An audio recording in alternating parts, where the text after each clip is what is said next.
Look, I want you to imagine something with me for a second. You're scrolling through Instagram at 11 p.m. on a Wednesday night and you see another post about some 25-year-old who just bought their third rental property. And you think to yourself, I need to make more money. That's my problem. If I just had more money, everything would click into place. Here's the thing, though, you're looking at the wrong variable in the equation. My name is Elon Musk, and I spend way too much time thinking about why smart people stay broke. If you're someone who feels like you're always one promotion, one side hustle, or one lucky break away from financial freedom, but somehow that moment never actually arrives, make sure to hit that subscribe button and give this video a thumbs up if this helps you out. Because what I'm about to show you is going to completely flip your understanding of wealth building upside down. So here's what most people don't realize. We've been conditioned to think about wealth as a money problem. Not enough income, not enough savings, not enough capital to invest. And obviously money matters. I'm not going to sit here and tell you it doesn't. But there's a reason why a study from the National Endowment for Financial Education found that 70% of lottery winners go bankrupt within just a few years of winning. 70%. These are people who literally had the money problem solved overnight, and yet they still ended up broke. The real constraint isn't money, it's time. More specifically, it's how you're allocating the finite resource of your time across different financial activities. Now you might be thinking, okay, this sounds like some productivity guru nonsense. I came here for financial advice, not time management tips. And look, I get it, but stay with me, because the math on this is absolutely wild, and once you see it, you can't unsee it. Let me break this down. In your financial life, you're spending time in basically two ways. You're either trading time directly for money, that's your job, your hourly wage, your salary, or you're spending time building systems that make money without your direct involvement. That's investments, that's businesses with employees, that's intellectual property, that's assets. The average American worker spends about 2,080 hours per year at their job. That's 40 hours a week for 52 weeks. According to the Bureau of Labor Statistics, the median personal income in the United States is around $48,000 per year. Do the math with me. That's about $23 per hour of your life. Now here's where it gets really interesting. That same person, let's call her Sarah. Sarah gets home from work and she's tired. She's been trading her time for money all day. So what does she do? She watches Netflix for 3 hours, scrolls tick for another hour before bed. And look, I'm not judging the need to decompress. We're human beings, not robots. But here's the thing, Sarah is also constantly stressed about money. She's got $8,000 in credit card debt at 22% interest. She's paying $1,760 per year just in interest charges. And she keeps telling herself, I just need to make more money. Let's look at what's actually happening here. Sarah is allocating 2,080 hours per year to direct money for time exchange. She's allocating maybe 1,095 hours per year to entertainment and decompression. And again, that's totally fine and necessary. But she's allocating exactly 0 hours to building systems that could earn money without her direct involvement. Here's a wild statistic for you.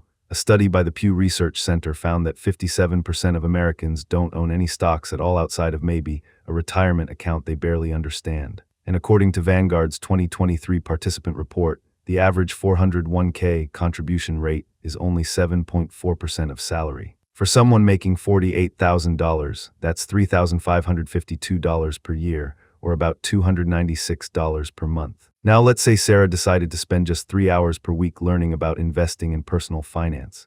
That's 156 hours per year. What if she spent another 2 hours per week actually implementing what she learned, adjusting her budget, researching index funds, optimizing her tax strategy, learning about conversions? That's another 104 hours. We're talking about 260 hours total. That's 12.5% of the time she's spending at her job. This is where the math gets absolutely bonkers. Let's say that by investing those 260 hours per year into financial education and implementation, Sarah increases her savings rate from 7.4% to 20%.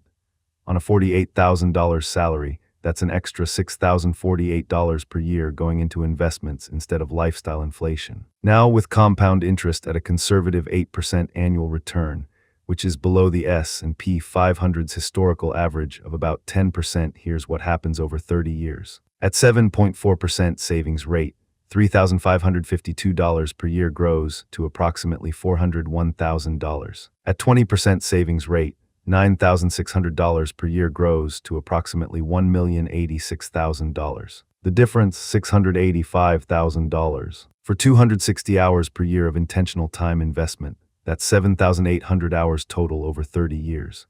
Sarah essentially earned $87.82 per hour for every hour she spent learning about and implementing better financial strategies. Remember, her job pays her $23 per hour. This time investment paid her nearly 4 times as much. Look, here's what most people don't realize. We vastly overestimate how much our income limits us, and we vastly underestimate how much our time allocation limits us. There's this concept in behavioral economics called present bias.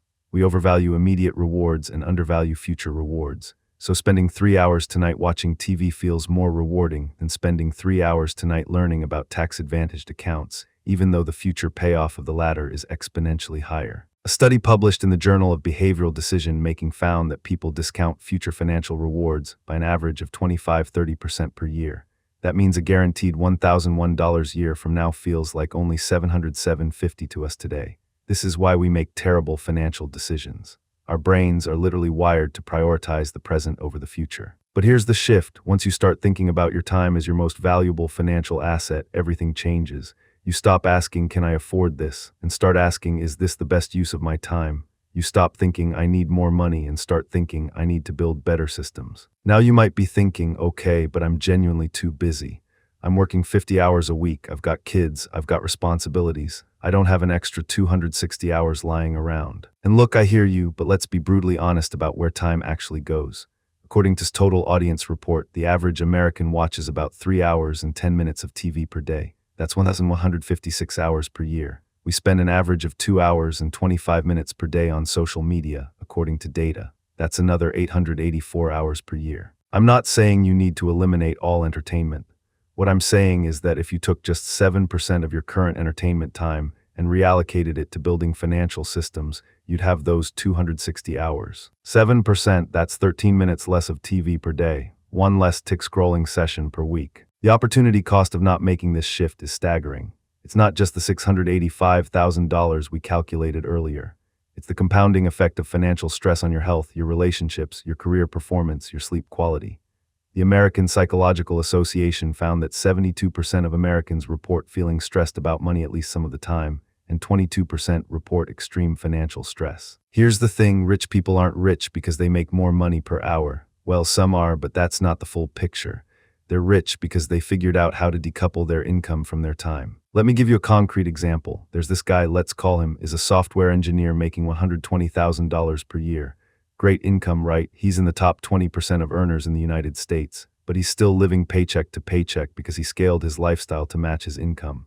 Bigger house, nicer car, expensive restaurants, premium everything. Then there's Jennifer. Jennifer is a teacher making $52,000 per year, but Jennifer spent time, probably 500 hours over the course of 2 years, learning about personal finance. She learned about house hacking, so she bought a duplex, lives in one unit and rents out the other.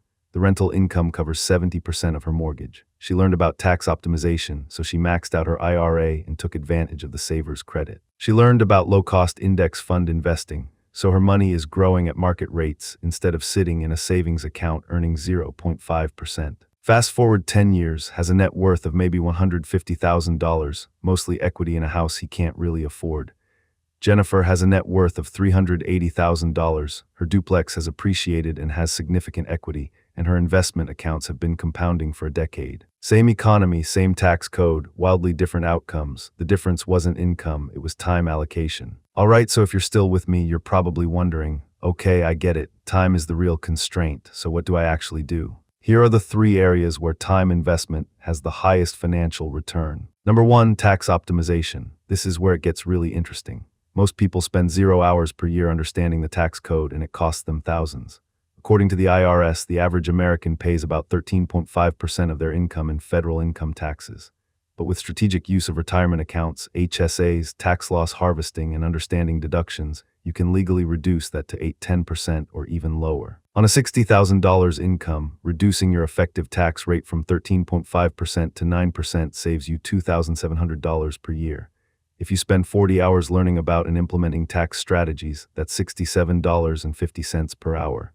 And it's not just 1 year, these strategies compound year after year. Number 2, investment education. And I don't mean day trading or picking individual stocks.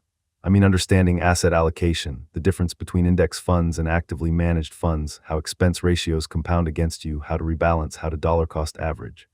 A study by Vanguard found that working with a financial advisor, or in this case, having the knowledge equivalent to one, adds about 3% to annual returns through behavioral coaching and optimization. 3% might not sound like much, but on a $200,000 portfolio, that's $6,000 per year.